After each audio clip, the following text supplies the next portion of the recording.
into streaming, so I'd love to know what that side of the world looks like. But for me, streaming is only IG Live for now. I mean, I think for somebody like you whose content is not necessarily, with notes and with a lot of cuts and with a lot of editing, just live streams are so much better. You just go online, speak your heart out, which is what people want to listen to, particularly if you're offering them any sort of life advice, financial advice. They want it to be raw. They don't want it to be manicured. They're so sick of the volume of manicured, sculpted advice that seems like the truth, but is not really. I think live streams, especially on Sundays, you just have like a cup of coffee with you, sit down. People will love it, man. And do you find that helping in the engagement? Oh, for sure. Yeah. See, it's about the primarily what happens at this level of competition in a market space is that people need additional incentive. You understand this better than I do, right? And the additional incentive with live stream is participation. The audience feels like it's contributing. And when it feels like it's contributing, they're like, also there is this element of unexpectedness. Because this could go anywhere. This has not gone through the editing filter. And so people love it. Yeah. The only thing that I don't like about the YouTube live and streaming in general is that you can't bring on participants live. Oh yeah, that's difficult. Yeah, that just sucks, because for me, I wouldn't want to hear my own self for an hour. So I don't know about people. So it's like silently cries in a corner. Exactly. And then with chat text padna, so then it just sounds like a webinar of sorts. But I should give it a shot. So we internally decided that when I hit 200K is when we'll do our first YouTube live. Let's see how that goes. Is V like a team? Do you operate on that scale where you have a team? I have a 10-member team. Yeah, that's fantastic. How long have you been YouTubing? YouTube is early, man. YouTube is 2017 is when I started, but I really doubled down on it 5 months back. Oh, right. It's very early. So my platform was LinkedIn.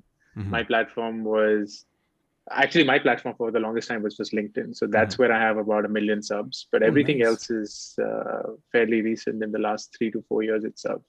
But I like playing creativity as a process game. So I don't like creativity to be this किसी दिन फूक के कुछ बहुत उजाला सा निकलेगा तुम्हारी जिंदगी से, ऐसे something like that. It's like a clinical process. So that's how I operate myself. So like everything is orchestrated.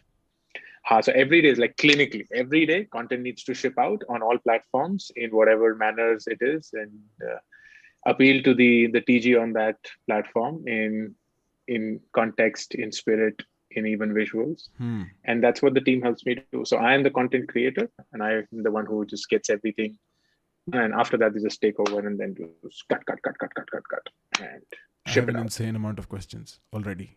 Oh, so perfect. We will make that happen. No, because this is what I was going to ask you, right? Moving from LinkedIn to YouTube is moving between massive mindsets as far as the TG is concerned. The target audience is absolutely different, right? You were speaking in a more, say, mature, in a more articulate fashion on LinkedIn, and that's incentivized and rewarded. While on the other hand, you have to sort of, like I found, I have to control myself on YouTube. I cannot fly off the handle. I have to really stick to it. It's like a tightrope walking seminar for me. Does that not bother you doing it in the same day? Like that's a lot of interchangeability. So the context switching is something that entrepreneurship in general just teaches you a lot. And I think I've gotten good at it. The way that I think about this, Prakhar, is the machinery is set in such a way where I'm creating content specifically for a platform and I'm in that zone because I don't do streaming as you. So my content is produced much in advance. We have a 2-week cycle. So every Tuesday is when I dedicate the last half of the day towards just creating content for YouTube. And I technically work for only 3 hours a week creating content. And those 1.5 hour footage is just converted into then 68 different forms of content pieces that goes across 5 platforms across the entire week. And there are then pieces and nuggets that come along. So LinkedIn, for instance, I was big on LinkedIn video, which is where I think most of my, I'd say, competitive edge came from, because it was fresh. It was a new product. No one was focusing on it. No one believed in it. But I think some product managers' KPI at LinkedIn was to make video work. And I think he used me or she used me as a guinea pig, and I was more than happy to. To 2016, when they launched, I was one of the early adopters in India of LinkedIn video. And Fair Warikoo Wednesdays as a product came about, which is every Wednesday I used to ship out a video. And this was my experiences of being an entrepreneur. What's going on? What do I have to learn? What do I have to share? And LinkedIn just kept pushing it because they're like, yeah, अच्छा content है, ये शायद अच्छा content है, लोग इससे engage कर रहे हैं. And that gave me the jump early on. But now LinkedIn video is not working anymore. Yeah, it is, right? So now it's surprisingly gone back to text. So I also moved to text. So now you'll see most of my posts are just text. Right. While YouTube is just that video game. And as I said, I started that journey aggressively only about 5 months back while I was putting out videos. But I was doing it like someone who didn't know any better. So I was frankly a rookie, didn't understand the science behind it, didn't understand the algorithm behind it. Last 5 months, we devoted ourselves and said, no, let's make a separate team. Let's just focus our energies on it. And let's just understand all that there is to understand about YouTube. And it's thankfully yielding results. Yeah. But every platform, different approach, different content, different target audience. And I like that. No, I mean, that sounds like that adds width to my idea of you quite instantly, right? Because all I've seen is Twitter. I'm not on LinkedIn. I've spared myself the horror of entering the biggest circle jerk the world has ever seen. So I haven't yet gotten myself on LinkedIn, but Twitter comes close. Twitter is like that very often. And I'm on YouTube. So I've seen you there. I've seen you on Instagram. I haven't seen you on LinkedIn. And the question that comes to me almost immediately, because this is something that I've been thinking about personally for a very long time, right? I understand, I turned 25 day before. So I understand what a 25-year-old thinks like. What a 25-year-old thinks. Happy belated birthday. Thank you. But there's a point to this. I understood what a 25-year-old feels like only day before. If I see it empirically, that's what I understand. I understand the first 25 years of life. I don't understand the next 10 or the next 20. Right? I'm assuming you're slightly older than I am. I'm 40. You're 40. So you're 15 years older than I am, right? And you understand what a 35-year-old probably has as an issue. Maybe even 45. I don't know how the range works around that age. Sure. And I always wonder, if I had to create content for ladies and gentlemen of that particular age, how is it different from creating content for, say, a 24-year-old? Like, what are the problems or what are the obstacles that they go through? How does life change in the next 10 years is probably what I'm trying to get at. It's a fascinating question, yeah. And frankly, my job was easier when I started creating content because it was LinkedIn and I was in the vicinity of the target audience, because I was 35 when I started creating content on LinkedIn, and most of the people on LinkedIn are about 30, 35. So it wasn't that far away. And because I was an entrepreneur and a startup guy or a founder, there was a lot that I had to share, and the ones who were resonating with it were also similar audiences. But when I changed the game and then jumped to Instagram and then YouTube, Twitter is still, I'd say, LinkedIn-ish, but in a slightly different genre. But YouTube and Instagram specifically, it stretched me to an extent that I haven't been in the last 5 years or so, because now suddenly I was like, I don't know who I should be speaking to. And it's clear that the data suggests the bulk of it is 18 to 24, but I have nothing to tell 18 to 24-year-olds. So I first have to figure out what is it that they care to know about, and what is it that they genuinely care about and perhaps need any guidance around. Right.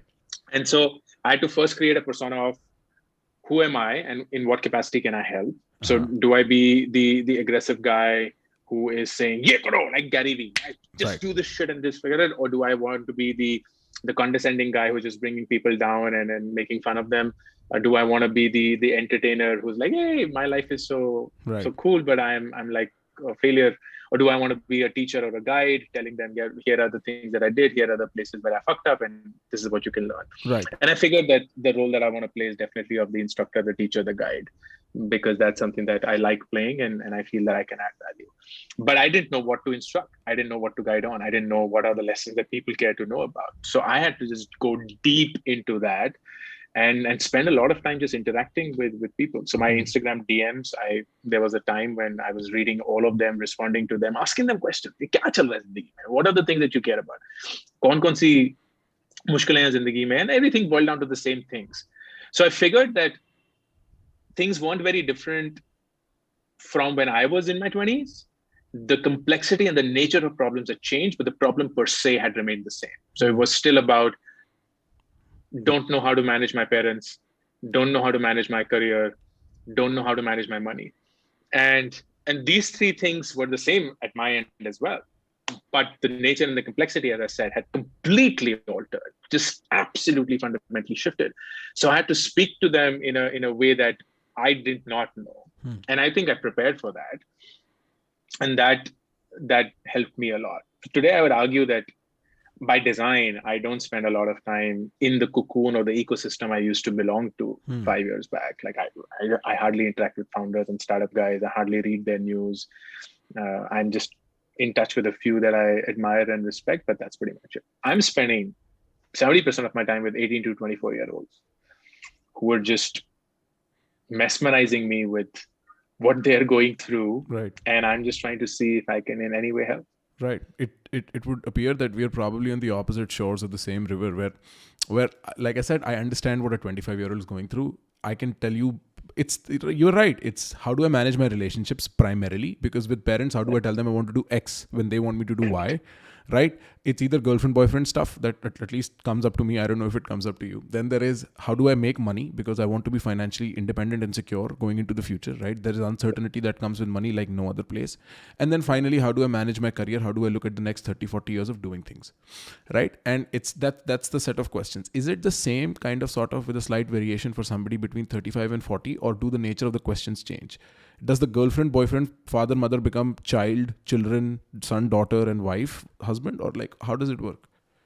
I think it changes, but the mix of these three things is what changes. I don't think that the three things per se change. So I'd say if I were to hazard a guess that 18 to 24, you would have about 40% of your time devoted towards making money and 40% towards career and about 20% towards relationships. When you get to the 35 to 45, I'd argue it will be about 30% making money, about 40% relationships, and then about 30% career. So relationships become important only because you realize the value of them and you realize, or perhaps you realize how much you suck at them. Right. And either way, you just figure that boss, paise se kuch hone nahi wala. Zaruri hai, but it's not that this will make me happy beyond a point. So like that begins to dawn, huh? Around that time? It begins to dawn. It begins to dawn. And unfortunately, I wouldn't say unfortunately, but the reality is it begins to dawn because most people realize the absence of it as against realize the abundance of it. So they're like, fuck, I have horrible relationships, or I don't have relationships. And that's why I'm realizing that that's not a pretty place to be in. That's very interesting. I'm going to probably go up on LinkedIn and look up all your posts that you've written to the target audience to better understand. But I like one of the other things along the same lines of thinking is that I can do what I do because I relate to my audience. It's almost like there are unsaid assumptions in my content, right? Say if I'm tackling the problem of motivation, I'm tackling it from an end of what is the solution to this problem, hypothetically, right? And it's because the assumption in there is that you who's listening do not really know where to get motivated from. Right. And it's because I went through the same process myself when I was growing up. When I was 18, 19, it was difficult for me to get out of bed or do X or do Y or commit myself or so on and so forth. Yeah. And I wonder if it's similarly for you that, you know, this rather romantic adage that we go back to our past to heal the wounds or like give ourselves what we did not have in terms of creating content. I wonder if most people who create content like the way you and I do, which is helpful content, which is offering guidance, advice, whatever, is of that nature. Am I correct in that guess, or am I far off? No, I don't think it's a question of being correct or far off. I genuinely feel that it's just a vantage point from where one's coming. Where I come from, Prakhar, as an entrepreneur, I've been trained, and this is one of the biggest mistakes that I see entrepreneurs making, and I was guilty of it early on as well, that we tend to think that we are the customer, and we tend to think that we manifest the customer in the most perfect manner. And more often than not, that's far away from the truth. We're not the customer. We're nowhere close to representing the customer or personifying them. And I think that training helped me because when I began to think of, all right, if I have to create content that helps others, I cannot be thinking of what were the challenges in my life. I'm not the customer. I can't begin by saying, here's how I solved it. So here's how I think everyone should be solving it. It's more about, okay, I am a problem solver. So my superpower, and when I say I don't mean me, but the creator should think like, here's my superpower. My superpower is I'm able to simplify things. I'm able to create a hook or some sort of an excitement or some sort of a resonance with the audience, or I'm able to just bring in the best people and have conversations which bring out the best. That's my superpower. But I'm not going to assume that my superpower is how I live my life, because that's just my life. That doesn't and will not be someone else's life. So I'm going to stick to my superpower and then go and apply this to whatever dimension I can. And if, like, I believe my expertise lies in simplifying things and not assuming. That's just where I come from. So if I'm creating a video on personal finance and I'm talking about, hey, this is how inflation destroys your investments when it's compounding, I'm not going to assume that they understand what inflation is, what compounding is, what investments is. I will be like, okay, let me tell you first what is inflation. Let me tell you first what is compounding. And that may mean that an audience which is in my age group will be like, kya batein kar raha hai? Like, why does he need to be spending time with that? Right. So and this is something that I've seen, I have, through the journey of my content creation, actually ended up alienating a lot of friends from my age group, because they're like, we don't get you anymore. Right. Like, we don't understand why you're talking about ABCD when we shouldn't be talking about complex things. But that's just a choice I make. And because of that, the other obvious choice just becomes a choice. It's weird like that. I went through it myself. Initially, when I started putting out content, people were like, what? Why are you doing this? Right? Yeah. And then eventually I saw a lot of them turn, because they were like, bro, that's good content. Within a span of a few months, and I was like, acha, theek hai, logo ka opinion is unstable beyond reality. Like it's made to be unstable. I cannot stick to what people are saying at all. And it's also like I cannot imagine a friend of mine, like friends will come and then they'll ask for help or I'll offer advice or whatnot. But for them to entertain me for an hour and a half long live stream, I cannot imagine. Right? It's not just me who's not the consumer. My friends are also not the consumers of my content. I kind of think of it like that. But you know why I wondered about you probably going through something similar is because I think, listening to you on Tanmay, and you were talking about being at ISB. And what that made me feel was, at least you were in a place where you got, say, resources, access, knowledge, whatever company, network that was, the 1% of the 1% in terms of understanding management, for that matter, right? Like, it's one of the best schools in India, right? And so, the best, yeah, probably. Is this ISB Hyderabad or is this the other one? There was no other one. There was just Hyderabad at back then. This guy's like, listen, there was only one, okay? Don't give me this two wala bullshit. Very nice. How is it, man? How is going to ISB? I genuinely think educational institutes are the eighth wonder. All educational institutes. Like, I think it's fantastic कि हम एक group of monkeys को बोलते हैं, सुनो, तुम लोग ना पढ़ाई वढ़ाई करो, हम बाकी सब देख रहे हैं, तुम सीख लो, ठीक है, right? Don't be worried about the world. Just focus on this. I think it's amazing as an invention. So, for ISB, how's ISB like? It was game changing for me. It was absolutely game changing for me. So I went to ISB at the age of 25, just when at your age.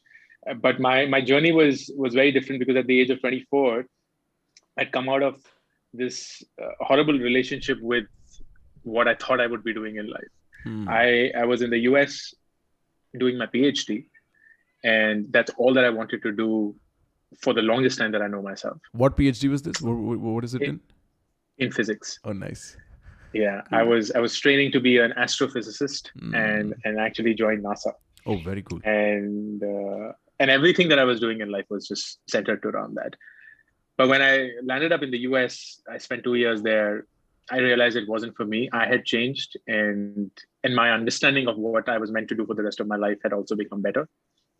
And clearly there was a mismatch. And I don't know where I got that moral courage from, but I'm glad I did. I just decided to drop out of my PhD and come back to India, much to the dismay of everyone around. For sure. Everyone. So at the age of 24, I came back to India. No plan, no goal, no direction, no money, nothing whatsoever. And I had to restart my life. And my friends were like, look, you're confused. So why don't you do what most confused people do? Go get an MBA. Oh, just an MBA. It's way worse, huh? And I didn't want to spend 2 years frankly, the time, the money, the investment and again, going through something which I wasn't sure how it would help me. For Because I sure. just, as I said, come back from a broken relationship. So I didn't want this to be the rebounds. So I serendipitously came across ISB. And what I loved about it was the 1 year school. So it was great. I wouldn't have to spend 2 years. But more than that, the fact that this was a bunch of work experience people who would come together and study with me. And back then, if you ask me who were the most important men and women in the world, my limited mind and worldview would say Madame Curie, Albert Einstein, Archimedes, Newton. I had no idea about the real world. I had zero idea about sales kya hoti hai, marketing kya hoti hai, IT, operations, supply chain. So for me to spend time with people who had actually done that shit in real life would be just the perfect learning platform. So I think I went to ISB as such a novice, as such a guy who had nothing to offer but all to absorb, that it was just fundamentally life altering for me. And I think that's what worked. That's just what worked. Imagine finding yourself, like, I have often felt like being the dumbest person in the room is such an advantage because you don't have any burden to speak and you can learn everything. Correct. Exactly. Right? Exactly. It's very difficult initially to sit with that because you're like, I want to contribute or whatever your instinct might be, but it's such a blessing in that sense. But confirm my hypotheses for me. I feel like with educational institutes, it's almost never about anything else except the company. Like, you can give me the best professor, but if there is no friction from people around me in terms of working towards an idea or working towards a concept or working towards a project or whatever, it's probably not going to happen. Like, it's the culture, the negative spaces. Once the professor is absent, what am I talking about with my peer is what determines what I'm truly learning. And I found that it's almost invaluable.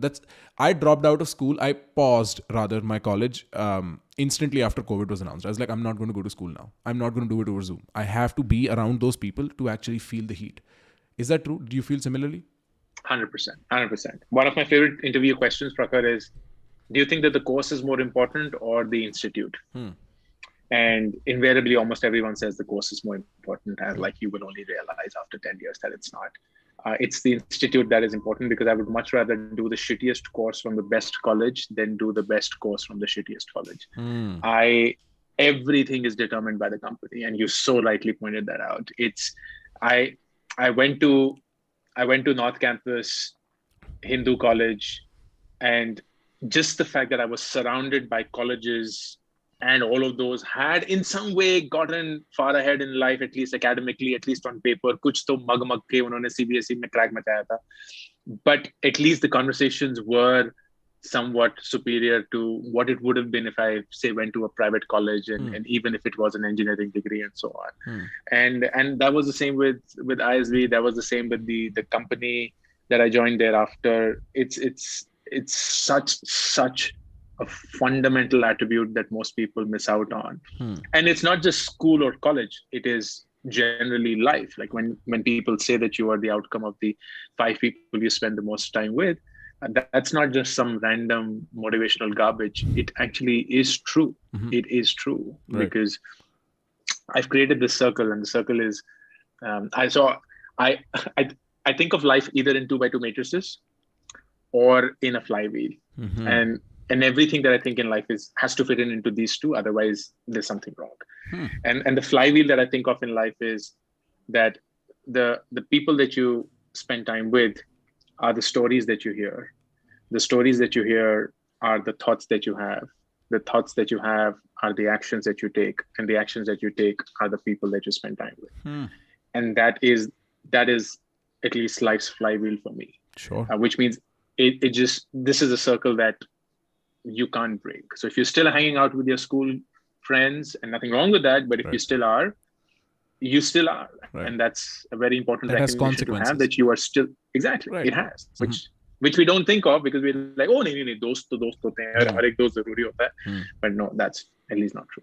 Right. I'm also fond of the romantic attitude we have towards friendship in India. Like, living in America made me realize वहाँ तो कोई दोस्ती का concept ही नहीं है. यहाँ तो bro, like, you know, so there is that to it. But you're right. It's absolutely true. It's not just almost all the ideas, all the strivings, all the drives that you have, all the motivations that you have come from people around you. And you see it very quickly. If you change cities and meet a new friend group, you'll see how quickly your personality overall changes, right? And at that point, you'll be like, I want to optimize this. I want to be around people that are driven, or at least I want to create a culture where people are moving towards something, especially if you're my age, like, you know, it's a fairly young age.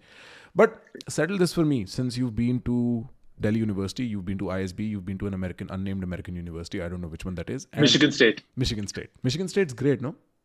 It is. Well, right. for what I was doing, it was. And you've done the antithesis, the Thanos to the college experience, which is entrepreneurship.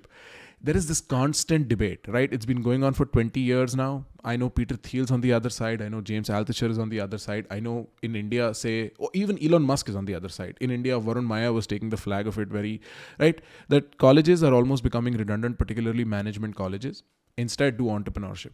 For somebody who's eaten the pie on both sides, what's your verdict? Or do you inkling?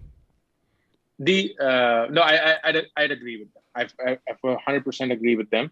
I think colleges are great for people to discover themselves and use it only for that purpose. Don't use it to get a job. Don't use it to learn anything, because frankly, none of these things are going to be as well optimized as you might think they are. But if you don't go to college, that doesn't set you up for failure in life. At least not in the way that you would want to believe so. Entrepreneurship is a great leveler. What I love about entrepreneurship is that it's the most democratic way of thinking about things, where we don't buy stuff from startups because their founder is from a certain school. We don't buy it because they've raised a certain money. We don't buy it because they scored these many marks in their college. We don't buy it if they've gone through a divorce. We couldn't care less. Like, two fucks given to the background of the founder. What we care about is, did they make a product that we love and we are willing to use and pay money for? If yes, great, join the party. If not, sorry, try again or try harder. And that's something that is fascinating. It's democratic in a way that very few things are. And you could, it's like sports. And we saw yesterday at the IPL auction that the son of possibly the greatest cricketer in the world got sold for what I would say is peanuts. And it's only because he didn't inherit any of what the greatest cricketer in the world has. He has to still slog it out and build it on his own. And I love that about it. But that's not true for business. It's not true for politics. It's not true for several other things. So I think that entrepreneurship teaches you a lot. And the value of you having gone through that grind is only going to increase in the next 10 to 20 years. I still wouldn't dismiss college, because as I said, it's a great way to discover yourself, should that be the objective. If the objective is to get a job or to get a degree or to get a resume point, you most likely will be disappointed. Tell me about self-discovery, because I also heard you mention entrepreneurship is great for self-discovery, right? What is self-discovery? How do I hold it in my hands as a concept? I don't understand what is self-discovery. It is being acutely aware of what you're good at, what you're not good at, and why you behave or react to ABC, XYZ things, or what's the basis of your reactions. And I would limit just to that. So a self-aware individual, in my opinion, is someone who understands their blind spots and also understands why they react to whatever is it that they react to. And why. It's not so much about controlling. So it's not to be a stoic. It's not to be, oh, I'm Zen-like and I'm not going to be reacting to anything in life. It is about, I know I'm angry, and I also know why I'm angry. I know I'm jealous, but I also know that I'm jealous. And I know why I'm jealous. I know that I suck at managing people, and I know why I suck at managing people. And that level of self-awareness is very rare, because most people, one, hold other people's opinion about themselves in far higher regard than they ever probe their own self-discovery path. And two, we don't want to have uncomfortable conversations with our own selves. We just don't. We're scared of them. It makes us anxious. It's in some way fed to us that we shouldn't be doing anything that is negative or that's pessimistic, but we err on the line of what is self-awareness and what is badgering your own self. And I think most people think that self-awareness is about तुम में ये खोट है, तुम में ये गलत है, तुम में ये कमी है, and then that will take you to a negative path. Not I true. think I like this whole negative self-talk thing is so interesting because I don't think it dies away. And I think the process of entering negative self-talk is so simple. I tell myself do X. I approach X. I end up doing Y instead. Now I have two options. Either let myself go without consequence or give myself consequence. What is the consequence? I'll punish myself. So the two parts of you, right? Like the two distinct, the watcher and the doer. The watcher now punishes the doer. It's like, kya karta hai tu, right? You're such a loser. It keeps repeating over a period of time because you're trying to punish yourself. Over a long period of time, nothing changes as far as actions are concerned. Your self-esteem and your self-image go down the rabbit hole. And you're like, मैंने खुद को punish भी किया तो भी कोई outcome नहीं आ रहा, मैं और loser हूँ. Right? You treat yourself like cattle. It's unconsciously treating yourself like you are some donkey और तुम्हें carrots and sticks की ज़रूरत है. Right? And if you just get... So that's how I would begin thinking about self-awareness, is the many different patterns I by default enter into. Sure. Because there's a lot of like default thinking that goes on. And of course, like college, because it provides you with such an interesting insulated climate to sort of discover yourself without, say, a direct market incentive. Because it's not just that you're discovering yourself in terms of what a job demands of you or what the market demands of you. You're discovering yourself freely across dimensions. But with entrepreneurship, or with, for that matter, self-ownership of any nature where you are supposed to interact with the market and then you're supposed to make your returns, it's a whole different level of brutality. There is no comfort, right? There is no like cradling you, cajoling you, this, that. You either are or you are not. And it's a matter of skill and hard work that you find yourself. And I found that is sort of like the great, like you said, the great leveler. It's also the great revealer. It's like you're caught naked. You're the king and you're caught naked, right? Correct.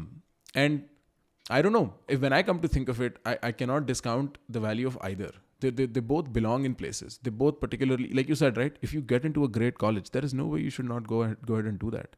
There's probably an experience of a lifetime waiting for you there. I found it myself. So that I agree with. But I was very skeptical of management colleges when I was a little kid. Like I was like, management kaise padha sakta hai koi? Like management is such an interpersonal dynamic. It's something that you learn in the body, not particularly say in the mind, right? And I was naive. I understand that. On the other hand of the same naive coin was I kept wondering if colleges teach leadership. Because when you're a kid, you think in very binary terms and those terms don't really map onto your adult reality. And so there is a leader and then there's people who follow the leader. And I was always up for being the leader, right? And even now, I've almost never come across a course that teaches leadership. And I've very rarely come across content that's centered around how to be a good leader. My first question along that line probably is going to be, do you even think that the ideal, or for that matter, the well-spoken form of leadership maps onto what is pragmatic, practical reality when it comes to entrepreneurship, or is it absolutely divorced? No, I definitely wouldn't say it's divorced here. It's stemming from the same foundation, and much of the literature and much of practical life is also pretty much the same. But I think that the nature of this leadership is very different, and the kind of followers, if I may say so and use that word, is also going to be very different in a startup or an entrepreneurial environment as against a corporate or a process-driven environment. The kind of people that you would also chase would be very different. For instance, if you are a leader in a well-established company, let's say one of the big tech companies, your job is frankly not to challenge them, to motivate them, to drive them towards innovation and so on. Because all said and done, it's very fancy for one to think ki, innovation and this bahut zaruri hota hai, but in a company as big as Google or Facebook, which has more than 100,000 people working with it, no more than 1% truly drive the organization forward. Everyone else is just filling in a seat. They're smart nonetheless. They're working on meaningful things, but it's not that they're creating massive changes, because 1% are just constantly pushing the company forward. Rest everyone's just filling in a seat. And that means your job as a leader is to ensure that everyone just does their job in the best manner possible.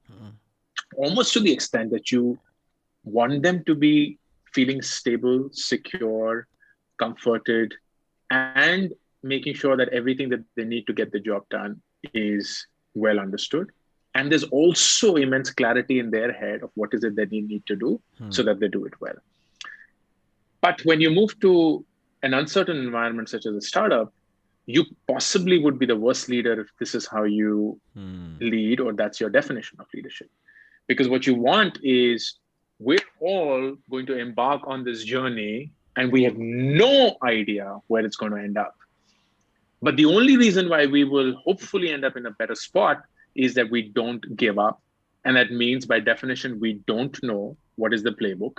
There is no rule book. There is no prescription of what is expected from you. There is no KPI, KRA that I can define for you.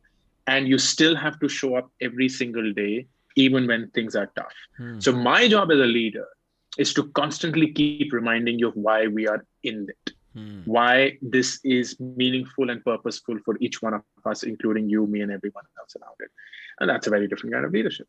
So I feel that leadership has its own skins, and the troubles when you see startups when they become big and when they become unicorns, then hiring executives from top companies and still not being able to make it work, is because they are for decades used to a certain kind of leadership that still has not manifested itself in this culture, because the startup's just grown to become a unicorn, but on a very different principle. And that's where the friction arises of what is leadership and whether that even applies or not. But I think the foundations remain the same. The nature of it differs. You think there is like a, they say peacetime generals, wartime generals in the army. Is it like that with like leaders of organizations, whereas if you're growing, you need a different kind of guy, and when you're stagnating, you need a different kind of guy? Agree. Yeah. Agree. Exactly. Though it's a simplistic way, because the world loves to have a 0 or a 1 and a bit and byte approach to everything. Right. But if one had to have an approach, that a wartime and a peacetime general is a great way to think about it. Very interesting. Very interesting. As far as startups are concerned, because startups started becoming like this very like, like, I don't think there is a problem where we don't glorify entrepreneurs. I think if you look at the right place, all we do is probably like this word founder is sort of synonymous with so many words history has held at such prestige, right? I think we do a decent enough job at glorifying founders. I think startups are extremely cool even now, and it's been 10 years. The guitar and stand-up comedy was cool for only 5, right? So I think we do a pretty decent job, but I still don't see startups at the scale. Like, I'm not denying they're growing, incremental, this, that. I still don't see startups at the same scale punching above their weight yet from India. And part of me wonders if, well, there is a lack of incentive because there's too much bureaucracy, or if the ecosystem's not really as, like, for a creator, like, there's audience, for a startup, there's customers, and they're not a stable lot. It's a very, like, diverse range that you're sort of, at least when you're B2C. Why do you think are startups not yet where they could be potentially, given how, I'm using a lot of assumptions here, given how smart and whatnot people are? It's just a simple factor of the market not being deep enough, Prakhar. The reality is that we are a poor country. We may want to believe that we are not, but we are. Right. The wealth is in the hands of very, very, very few, and that is not enough for anyone to make a sizable, meaningful B2C business. Right. When you look at B2B, it instantly proves that point, because most of the B2B startups that started in India realized very quickly that the market doesn't exist, but they had the potential and the capability of venturing out and selling to customers outside of India, because it's B2B and doesn't need to be a local customer. And when they began to do that, the success was just brilliant. Whether it's Freshworks or it's Zoho or it's Wingify or it's so many other, Browser Stack, and brilliant startups that we may not even know of or would have heard of, that have their foundation and their roots in India. They're selling to customers completely outside. Most people would not even know of them. They're not pop culture names, but they are building businesses that will be, if not the biggest, then one of the biggest names in the software or the SaaS world. B2C is just hard. I think it's just a game of patience. And what's happened, unfortunately, is because India is such a story that has been sold for the last 10 years for no fault of anyone's, but it's just been a tough country to build. the markets was never there. The money was there. So the money came in much earlier than the market, which is how it should be. But unfortunately, a lot more money came than what the market needed. So it created intense competition. It created this massive funding that people didn't know any better. So they just ended up spending that money in some way, in hindsight, wasting it, but still not being able to create a big enough entity that made money and that was profitable and growing. But I think as the economy becomes bigger and people have a lot more money, that is inevitably going to change. So it's just a game of patience. I wish it was played slower. And this is just in hindsight. I am just as guilty as anyone else. I played it far faster than I should have as well as an entrepreneur. Right. And I think most other founders go through the same. So it's just lack of market. Is an analog for this situation like what you see with, say, Greater Faridabad, Greater Noida and real estate, where they made too many flats before people were ready to buy? Right. Correct. Okay. I see. Correct. So we're all getting the market Correct. projection Correct. absolutely wrong, huh? From real estate to startups. Totally. But like, help me understand. This is such an interesting thing that I'm thinking about now that you mentioned, because people raise millions of dollars, man. How do you end up wasting $1 million? Like, what does that look like? What are your expenses like? Champagne? $500,000? Like, kahan chala jata hai the truth is the biggest beneficiary of all the venture capital funding has been Google and Facebook. Right. They have been the majority, or I would say media in general. So I don't necessarily want to say just Google and Facebook, but also offline media. When you look at the Bennett Coleman Group or any large media houses, whether it's television, whether it's newspaper, whether it's combined, or for sure Google and Facebook, they have been the biggest beneficiaries. Not as much money has gone into people's hand, while there has been considerably in paying salaries and so on. But everyone pays an Amazon tax, which is AWS, and everyone pays a Google or a Facebook tax, which is just the advertising to get customers.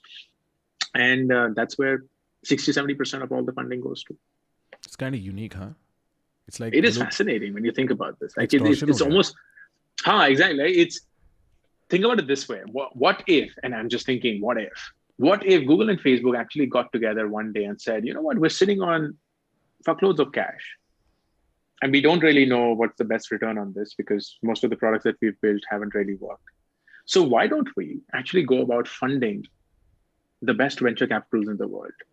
And then we ask them to go and fund possibly every startup that there is in the world, because we know that 60% of that is going to come back to us. And we will also, of course, strike gold where of all the gazillion investments that are made, a few of them will go on to make remarkable success and earn us the return. So we are going to get 60% of our money back, capital money back, guaranteed. And then we will have an upside, which is unlimited. My God. If I were a Google Facebook executive, I would take that. Of course, I'm assuming that this doesn't happen and it's folklore, but it's a fascinating way of thinking about it. For sure. Like, you've managed to optimize against risk at like all levels at that. But you know what I think? It's like, how soon before they become identities? Like I see Facebook, nobody uses Facebook anymore. According to me, I think Facebook's like an ID card. You use it to access every other portal that you want to access, right? And nobody cares, right? But my point is, if you can introduce something like a currency, which is not far using crypto as a tool, you have the loyalty, you have your necessity. In fact, Google, Facebook, and all these companies are more necessary than governments on some level, right? As far as businesses are concerned, you could pretty much like do quite a lot. It's a monstrous amount of power. Yeah, it is, right? As we are seeing it already unfold. For sure.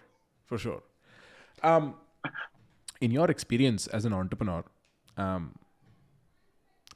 like I'm sure there is a lot of hard skill to be spoken about. You have a course, and you speak about how to go through it, which I think is very fascinating, because if I had to go through all the steps, having a blueprint is going to help, right? Like there's no two ways about the fact that having a blueprint is going to help. I wonder how much of entrepreneurship at the top level is about people management. And I mean that very specifically. Like if it's 100% of top level entrepreneurship, what percentage of that is just being able to communicate, talk to people, etc., soft skills? In the early days, I would say it'll be close to 100%. because it is the people that are going to ship the product out that will eventually make you survive or not. And if you do a piss poor job of managing your people, you're not going to even exist. So forget everything else. As you move along, it, at least at the top level, if I were to say the CEO and the founder, it still never goes, or ideally should never go below 50%.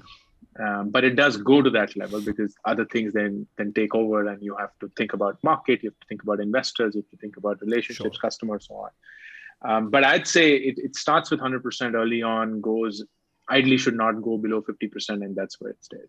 Because I wonder how much of an overlap exists between, say, a creator and a founder, at least in terms of operation. World of a difference? There is a big difference, and I'll tell you what it is now that I've experienced both sides.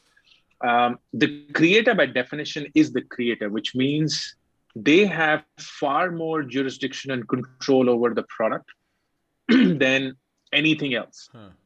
Like if you were to stop working, Prakhar, then there is no product. Right. You are the product. So you essentially have to now figure out where in the world does your product, which is you, fit. That's the journey. You don't need people for that. You just need yourself for that. But a founder is not the product. The founder has to build the product, which is none of the individuals. It is, frankly, a figment of imagination that is lying in someone's head, now has to translate into something which can be touched, felt, experienced. And it is subject to the whims and fancies of whosoever is using it or experiencing it. So it becomes far harder because you're actually creating something that is not in your control and you can't do it on your own. And that's why I feel that when you look at the world today and you see such fantastic businesses being built by solo founders or solo media founders, and you'd be one of them, maybe I'm one of them. There's several people that we know who are like that. The reason why they are successful is because the world's reached a stage where so much can be done by just one person. And if you then also have the control over the product because you yourself are that product, then the product development cycle is just completely gone and you're not relying on anyone. Now it's just about product market fit, which is 2-3 steps bypassed to straight away get to that point. And that's why it's no surprise that the world today is going to witness a lot more. Like my prediction is in the next 10 to 20 years, the world will see its first unicorn, which is a one-person company. And you'd think it'd be a media company? I 100% agree. Right. It could very well be Joe Rogan. Right. I mean, he shouldn't have sold. You think so? Yeah, totally. But that's a lot of money, no? 100 million. You can easily see him being tempted.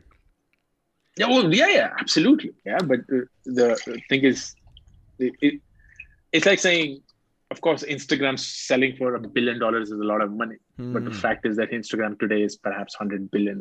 Oh my God. So what's more money? $1 billion in 2010 or $100 billion in 2020? Think about you and I, right? I mean, you for sure have seen millions of dollars move around. I have not. I'm sure Rogan's seen some amount of money move around. But somebody comes up to you and they're like, listen, in 2020, you can get $100 million. $100 million. That's a lot of money. And you're sitting there, you're like, I don't know what it's going to look like in 2025. Because the problem with being a media founder, or for that matter, like, you being your product, is when you stop working, the work stops. And with a company, on the other hand, it's not that way, right? Your company still exists, even though you probably are not heading the whole operation anymore. And so it's probably like, maybe this is time to cash out. Like, how do you decide when it's time to cash out on your bet? No, exactly the way that you described it. I would any day cash out if I am abstracted from the product. Because then I know that this money is for the work that I have done, not with the work that I will do. Deep. Now, Joe, what he's done, and I don't know the finer details, so all of this is speculation. Right. But what he's done is he said, hey, Spotify, you've given me $100 million check, which is brilliant. But now you've made me sign all these things that will not ever allow Joe Rogan to stop for the next 10 years. He has to now play the role of Joe Rogan for the next 10 years. So it's not that they're paying him for what he's done and saying, hey, you know what, Joe, there's like a 1-year contract, and after a year, you're free to do whatever else you want to do in life.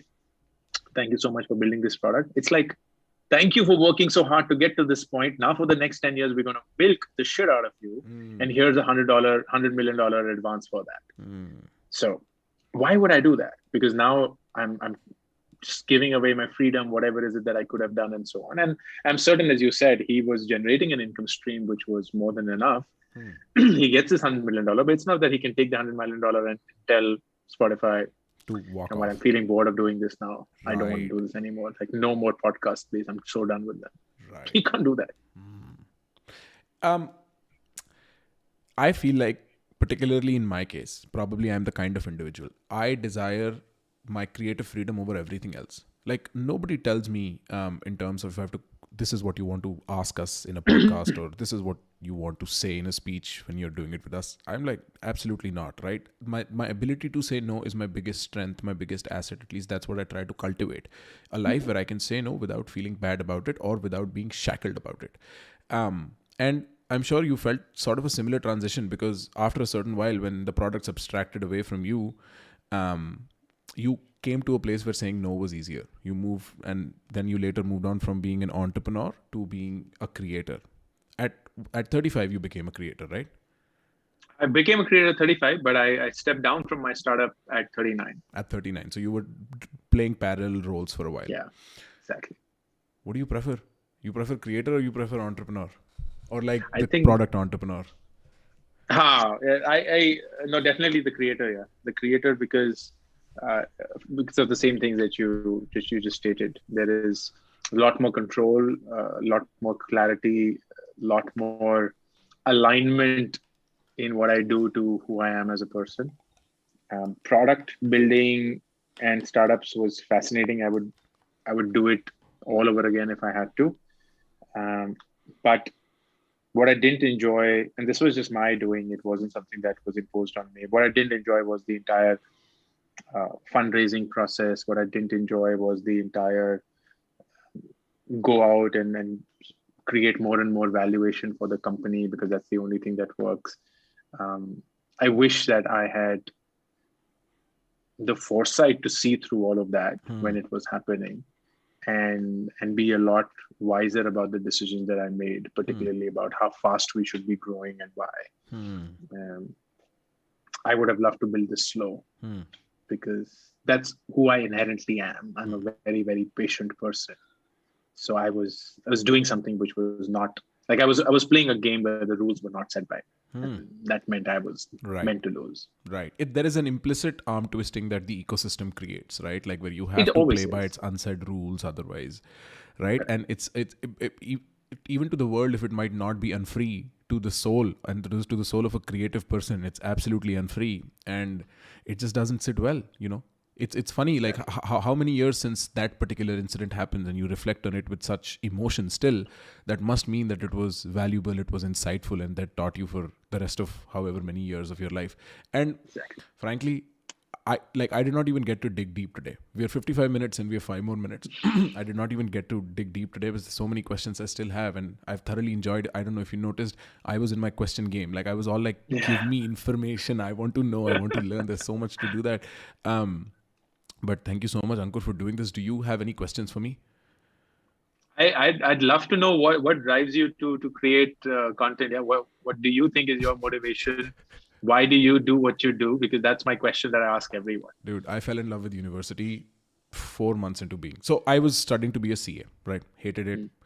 Finally finagled my way somehow to get to a great university. I go to Columbia. I stepped in first semester. I was blank as a slate. I didn't know what was happening. I was awestruck and thunderstruck and just like unconfident and all that. And then within a year or so, I felt more myself and I fell in love instantly. And what I wanted at that point, I realized 2 things. One about myself, one about the nature of how I want my life to be. About myself, I am giftedly curious, and I don't think that's particularly the best gift to have, but it's mine and I love it. The second thing is, I would rather be the less smart person in the room. because I'd get to learn more and then maybe find a way to distribute it to somebody along the way if it's useful for them. But it's like, I love ideas. Ideas are my thing. Concepts, abstractions are my thing. So around the 2 year mark, I decided I'll start a podcast, and I started this. PGRadio started sometime in 2019. And well, for the first however many months, it did not do well. And even now, it certainly does what it does, but I could have created it to be more massy from the get. And I don't regret it. I love what it is now because this is my soul. And so what I realized after that was that I needed, say, a vertical integration to reach to the masses. And I created Prakhar ke Pravachan. Since then, both of these have shaped and evolved in their own ways. But at best, why I love doing what I love doing is, one, the element of exploration. Even when I'm speaking by myself, it is me in active thought. I'm legitimately walking a tightrope where I'm trying to describe an idea as it occurs to me in my head. I'm trying to finagle all the ends of a possible, network. And so that I love doing. It's a private practice ground I have. And I see that the ultimate stage is going to be something else eventually. So YouTube's not really an end in itself for me at all, by any means. And then 2 is because it allows me to continue my educative process, right? Like for some of the things that I have to talk about on Prakhar ke Pravachan, I have to go out and then Google and figure and synthesize and analyze. Here, I am absolutely the asker of questions and the absorber of knowledge. So it helps me like that. And and at best, I think it's the level of freedom I get, because I've always been somebody who's just not comfortable with being told what to do. This is just my sin. This is my original sin. I work with it. And so, it all comes together very nicely along a central axis that is closer to my heart and soul than almost anything else is. And so this works for now. And I started doing all of this primarily during the lockdown. As soon as they announced it, I was like, my investment needs to go somewhere else, not with university. I'd rather be on Zoom on the other side than be on Zoom on this side. And that's when I started pushing heavy on it. And within a year, it's closing in on a year, it's changed my life entirely. It's changed my personality entirely. It's changed almost everything about me piece by piece. The ship of thesis is complete like that. And so that's been the journey. I'm still to realize what is to come. I'm very fond of taking it by the day. But very nice. I love that. No, that's the best way to do it. Yeah, absolutely. You just set yourself on a habit and let the habit takes you to goals. Sure, right. Yeah. Bottom up, building up, right? Totally, instead of a teleological. But Ankur, thank you so much for doing this. If you ever have time, I'll ask you again. Let's do this more often. I had so much fun doing this with you. Let's totally do that, man. Thank you so much for being super inquisitive and then asking me very thoughtful questions. It was a joy, brother. I appreciate it. Thank you. Streams ended, I think. Streams ended. Dude, thank you so much. This was great.